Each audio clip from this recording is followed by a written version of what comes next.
सवाल ये नहीं है कि बेरूत में क्या हो रहा है। सवाल अब ये भी नहीं कि गाज़ा में क्या हो रहा है। सवाल ये भी नहीं कि हसन नसरुल्लाह को असैसिनेट कर दिया गया, इस्माइल हानिया साहब को ईरान में असैसिनेट कर दिया गया। अब यहिया सिनवार को जो है एक जिस तरीके से उन्होंने लड़ते हुए अपनी जान दी, कुर्बानी दी, शहादत दी, ये भी सवाल नहीं है। सवाल ये है कि अब इज़राइल में क्या हो रहा है। सोचने की बात यही है, गौर फ़िक्र करने की बात यही है और इसी में सारे मसले का हल जो है छुपा हुआ है। इसी में आगे आने वाली सिचुएशन के सारे रास्ते आपको दिखाई देंगे कि आखिर इजराइल में क्या हो रहा है, किस तरीके की सिचुएशन इजराइल में डेवलप हो रही है, किस तरीके के हालात इजराइल में है, किस तरीके का पैनिक है, फेयर है, वहाँ के सिस्टम में किस तरीके का फेयर है, वहाँ के अवाम में किस तरीके का पैनिक है। ये जानने और सोचने और इस पर गौर और फिक्र करने की ज़रूरत है। और अगर इसको हमने करने की कोशिश की तो डेफिनेटली आपको मस्जिद अल-अक्सा का आने वाला मुस्तकबिल बहुत हद तक क्लियर हो जाएगा। फ़लस्तीन का क्या मामला रहेगा, ये आपको इसका अंदाज़ा लगने लगेगा कि दुनिया अब किस डायरेक्शन में जा रही है, मिडिल ईस्ट किस डायरेक्शन में जा रहा है। आइए एक-एक चीज़ को आप समझने की कोशिश करते हैं। सबसे पहले हम देखते हैं कि सीरिया में ईरान के कॉन्सुलेट्स पर हमला हुआ। उसके बाद 13 अप्रैल को ईरान ने एक मिसाइल अटैक किया, ड्रोन अटैक किया, जिसमें इजराइल के ऊपर हम काफ़ी बड़े पैमाने पर ये अटैक था। लेकिन ईरान ने अमेरिका को अपडेट कर दिया था, जिसके चलते बहुत सारी मिसाइल्स को, ड्रोन्स को इंटरसेप्ट कर दिया गया था। लेकिन एक मैसेज था, क्लियर मैसेज था कि अगर आप हमारे कॉन्सुलेट पर हमला करेंगे, हमारी सॉवरेनिटी को चैलेंज करेंगे। और फवाद शुक्र के असैसिनेशन के बाद ये मामला ज़्यादा गर्म हो गया था। उसी के बाद ये मैसेज दे दिया गया था कि अगर आप हमारे इंटरेस्ट को हिट करेंगे तो डेफिनेटली ईरान फ्रंट पर आएगा। फिर उसके बाद जुलाई में इस्माइल हानिया साहब को ईरान में असैसिनेट कर दिया गया। फिर हसन नसरुल्लाह को सितंबर लास्ट में असैसिनेट किया गया और 1 अक्टूबर को फिर ईरान ने 180 से ज़्यादा बैलिस्टिक और हाइपरसोनिक मिसाइल्स के ज़रिए से इजराइल के ऊपर अटैक किया, जिसमें ज़्यादातर उनका जो मिलिट्री इस्टेब्लिशमेंट था उसके ऊपर उन्होंने टारगेट किए और वो टारगेट काफ़ी हद तक सफल रहे, कामयाब रहे। ईरान ने तो उसी वक्त ये बात कही थी कि 90% से ज़्यादा हमारे जो टारगेट हैं वो सही जाके लगे हैं। हालांकि मीडिया ने उसको छुपाया, बताया नहीं। और मीडिया चूंकि आपको मालूम है उसको पूरा इजराइल जूस कंट्रोल करते हैं पूरी दुनिया के मीडिया को, और ये बातें नहीं आई। लेकिन धीरे धीरे अब ये वो चीज़ें सामने आ गई कि किस तरीके से नेवातिम एयरबेस पर नुकसान पहुंचा और जो इनके एस्टेब्लिशमेंट थे उस पर नुकसान पहुंचा। अब नया डेवलपमेंट ये आ रहा है कि बिन यामिना में इजराइल के एक कैंप के ऊपर हमला हुआ। डिनर करते हुए उनके 100 से ज़्यादा सोल्जर्स या तो मारे गए या उनकी डेथ हो गई या वो ज़्यादा सीरियस इंजर्ड हुए। और अब पीएम नेतन्याहू के जो रेजिडेंस है, प्राइवेट रेजिडेंस है, उसके ऊपर अटैक हुआ। और आज उनका बेन गुयामिन जो उनका एयरपोर्ट है तेल अवीव का, उसको बैन कर दिया गया है, उस पर फ्लाइट्स को रोक दिया गया है। और जिस तरीके से वहाँ पर अंदाजा था कि ड्रोन आ रहे हैं और अटैक कर सकते हैं, तो हालात इजराइल के बदल गए हैं। बेरूत के हालात तो आप जानते हैं, पिछले 20 साल से वहां पर एयर स्ट्राइक लगातार इजराइल करता रहा है। इसी तरीके से सीरिया और उसके एडजेसेंट एरियाज में लगातार स्ट्राइक होती रही है। गाजा के हालात आपको मालूम है किस तरीके से चल रहे हैं, वेस्ट बैंक के हालात आपको मालूम है। लेकिन अब इजराइल के हालात तेजी से बदल रहे हैं। और आज एक बड़ी खबर यह भी निकल करके आ रही कि इजराइल के 7 लोग, जूस लोग जो कि नार्स से जुड़े हुए थे, हैफा से जुड़े हुए थे, वो लोग ईरान के लिए स्पाई कर रहे थे। वहां से फोटोग्राफ, वहां से वीडियोस बना करके और जहां जहां बैटरीज रखी हैं आयरन डोम की, उनकी लोकेशन जो है वो शेयर कर रहे थे अपने एजेंट्स को ईरान के। तो अब इजराइल में क्या, अब लोगों का मनोबल टूट रहा है, उनका मोराल गिर रहा है। इजरायली लोग क्या अब नेतन्याहू से बहुत ज्यादा तंग आ चुके हैं और वो लोग अब इजराइल के खिलाफ ही खड़े हो रहे हैं। वो जासूसी के हिस्सेदार बन रहे हैं ईरान के लिए। ईरान को वो सारी खुफिया जानकारियां दी जा रही हैं। और अमेरिका में जिस तरीके से अभी पेंटागन में जो लीक्स हुए हैं, जिसमें पूरी इजराइल की एक स्ट्रेटजी थी कि इस तरीके से ईरान पर हमला करेंगे, तो ये सारी वो चीजें दिखा रही हैं कि इजराइल अब अपना ग्राउंड खोता जा रहा है। इजराइल की पकड़ मिडिल ईस्ट में कमजोर पड़ती जा रही है।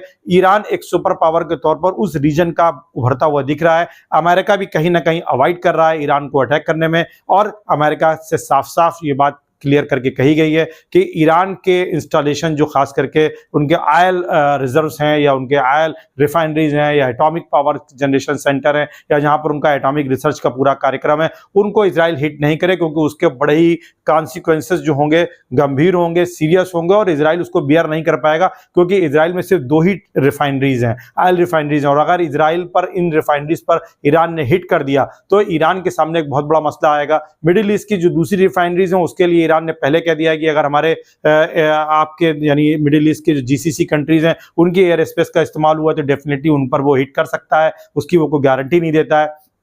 फिर एटॉमिक पावर सेंटर इजराइल में भी है, अगर उस पर हाइपरसोनिक मिसाइल एक साथ वो पूरा एक बैराज भेज देते हैं और इंटरसेप्ट नहीं कर पाते हैं और कुछ मिसाइलें भी हिट कर जाएंगी, तो ऐसे सिचुएशन में इजराइल में जो एटॉमिक सेंटर्स हैं वहां किस तरीके की सिचुएशन उभर करके आ सकती है। और बड़ी तादाद में ज्यूइश लोग जो हैं वो लगातार बाहर निकल करके इजराइल से जा रहे हैं। इजराइल में एक हलचल सी दिख रही है, लोगों में फियर और पैनिक बहुत ज्यादा है, मीडिया इस खबर को बाहर नहीं आने दे रहा है और यही अब तक का सबसे बड़ा मैटर आप कह सकते हैं। यहिया सिनवार साहब की मौत हुई, जिस तरीके से उनकी मौत हुई उसने दुनिया में हजारों लाखों फलस्तीनियन के बीच में दूसरे सिनवार को पैदा कर दिया है, क्योंकि वो अभी तक ऐसा माना जा रहा था कि वो सुरंगों के बीच में है, टनल्स में है, छुप करके लड़ाई लड़ रहे हैं, वो बंदूकों के साथ कहीं बैठे हुए हैं, अपनी जान बचाने की कोशिश करेंगे, लेकिन ऐसा कुछ नहीं दिखाई दिया, बल्कि वो कायदे से एक पूरे हिम्मत के साथ, जुर्रत के साथ एक सोफे पे बैठे हुए दिखाई पड़ते हैं। और जब ड्रोन अंदर आता है तो उस ड्रोन को भी गिराने की कोशिश करते हैं, एक हाथ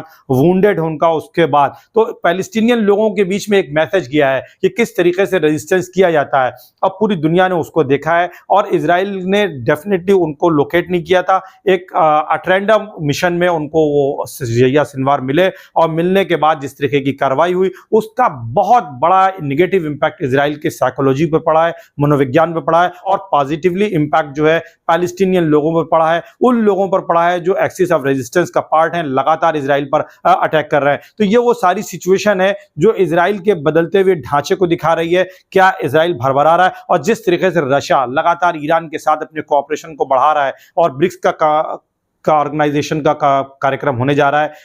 पूरी दुनिया के बड़े बड़े कंट्रीज जो हैं जिसमें इंडिया, ब्राजील, चाइना या ईरान, साथ ही साथ इजिप्ट, यूएई, सऊदी अरब, ये सब पहुंच रहे हैं रूस के कजान में। वहां पर जिस तरीके से पुतिन चाहते हैं दिखाना वेस्ट को कि देखिए दुनिया हमारे साथ खड़ी है, आप हमको दुनिया से अलग करना चाहते थे लेकिन दुनिया हमारे साथ स्टैंड टुगेदर है। और वो एक स्विफ्ट जैसा इंटरनेशनल पेमेंट सिस्टम लेकर के आना चाहते हैं ताकि जो बैन लगा दिया जाता है जिसके चलते वेस्टर्न पावर जो कंट्रीज हैं उनकी पावर काफी बढ़ जाती है, वो उसका एक अल्टरनेट लेके आना चाहते हैं। एक नया ऑर्डर क्या उभर रहा है, ये से वो सारी चीजें। मिडिल ईस्ट में क्या रशिया जो है अब अमेरिका को रिप्लेस कर देगा, इजराइल के लिए अब वो सिचुएशन नहीं रह जाएगी। और ये अरब के जो उसके एलाइज थे जो खुल करके सामने नहीं थे, पीछे से सपोर्ट करते थे इजराइल को, उसमें चाहे सऊदी अरब हो, यूएई हो, मोरक्को हो, जॉर्डन हो, इजिप्ट हो, अब इन कंट्रीज को भी ये एहसास हो रहा है कि इजराइल के साथ उनका एग्जिस्टेंस अगर वो लेकर के चलेंगे तो उनकी सिक्योरिटी बहुत ज्यादा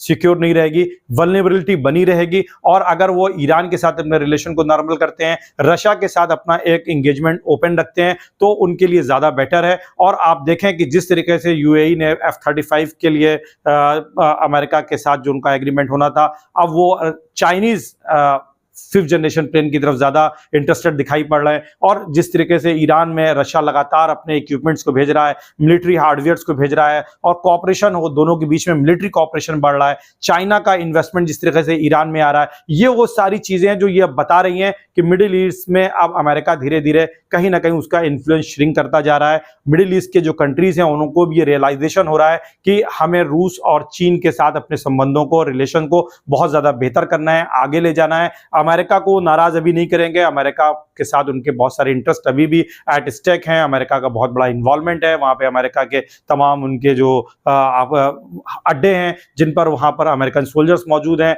लेकिन अब वो एक अल्टरनेट देख रहे हैं, टर्की के साथ भी अपने रिलेशन को सऊदी अरब लगातार इंप्रूव कर रहा है। टर्की के साथ उन्होंने TB2 जो उनका ड्रोन है उसको परचेज किया है। इसी तरीके से वो वहां के 5th जनरेशन जो टर्की डेवलप कर रहा है फाइटर जेट, उसमें भी वो इंटरेस्ट दिखा रहे हैं। तो कुल मिलाकर के पूरा मिडिल ईस्ट का डायनेमिक्स अगर आप देखें तो चेंज होता हुआ दिखाई दे रहा है और उसका पूरा जो श्रेय आप कहेंगे, क्रेडिट कहेंगे, वो ईरान को जाता है, ईरान के एक्सिस ऑफ रेजिस्टेंस को जाता है कि उन्होंने पूरे डायनेमिक्स को चेंज कर दिया और आज इजराइल अकेला दिखाई पड़ रहा है पूरे मिडिल ईस्ट में। हालांकि अभी उसकी ट्यूनिंग GCC कंट्री के साथ बनी हुई है, लेकिन अगर उसने पैलेस्टीनियन काज को हल नहीं किया, फिलिस्तीन के इशू को हल नहीं किया और मस्जिद अल-अक्सा के साथ कोई भी अगर उन्होंने मिस एडवेंचर किया तो डेफिनेटली इजराइल के लिए एग्जिस्टेंशियल जो थ्रेट की बात की जाती है वो अब सामने दिखाई पड़ रही है। और जो प्राइम मिनिस्टर के वहां के प्राइवेट रेजिडेंस पर जिस तरीके से ड्रोन आया, इंटरसेप्ट नहीं कर पाए IDF और उसके बाद जो मैसेज गया है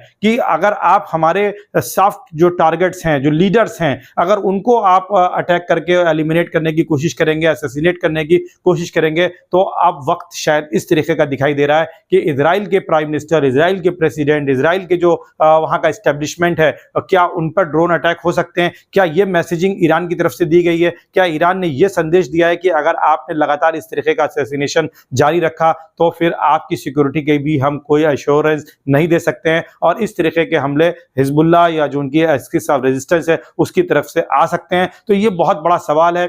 पूरी सिचुएशन बदल रही है और यही सोचने की सबसे बड़ी बात है कि क्या इजराइल बदल रहा है, इजराइल के क्या हालात हैं, ना कि ये हालात ज्यादा इंपॉर्टेंट हैं कि बेरूत के क्या हालात हैं, गाजा के क्या हालात हैं, क्योंकि गाजा में इजराइल जीत नहीं पाया है। 1 साल से ज्यादा हो गया है, 13 महीने हो गए हैं और अभी अपने बंधुकों को भी नहीं छोड़ा पाया है। और इसी तरीके से हिजबुल्लाह के साथ उसकी जो लड़ाई हो रही है उसमें डेली उसके सोल्जर्स मारे जा रहे हैं और जिस तरीके से हिजबुल्लाह ने अपनी एयर स्ट्राइक को ड्रोन के जरिए से और रॉकेट के जरिए से लगातार इंक्रीज किया है, उसका असर पूरे इजराइल में है। अब ये देखने वाली बात है कि आने वाले समय में ये लड़ाई क्या रुख लेगी, क्या ये एक रीजनल कॉन्फ्लिक्ट में बदल जाएगी या कोई सीज फायर हो सकता है। लेकिन सीज फायर किस कीमत पर होगा, क्या सिर्फ सीज फायर होगा या उसमें पैलेस्टीनियन इश्यूज पर भी कोई बात की जाएगी, ये भी देखा जाएगा और उसी पर यह तय होगा कि मस्जिद अल-अक्सा फ्लड जो ऑपरेशन 7 अक्टूबर को 2023 में हमास की तरफ से किया गया था, उसका क्या अचीवमेंट रहा, क्या वो अचीवमेंट सिर्फ लोगों की डेथ तक रहा या मस्जिद अल-अक्सा के रिगार्डिंग और पैलेस्टीनियन इंडिपेंडेंट स्टेट के रिगार्डिंग भी कुछ इस दिशा में प्रोग्रेस होती है, नहीं होती है, ये भी देखा और जांचा और परखा जाएगा। कैसा लगा हमारा एनालिसिस, कमेंट जरूर करिएगा, शेयर जरूर करें। Thank you.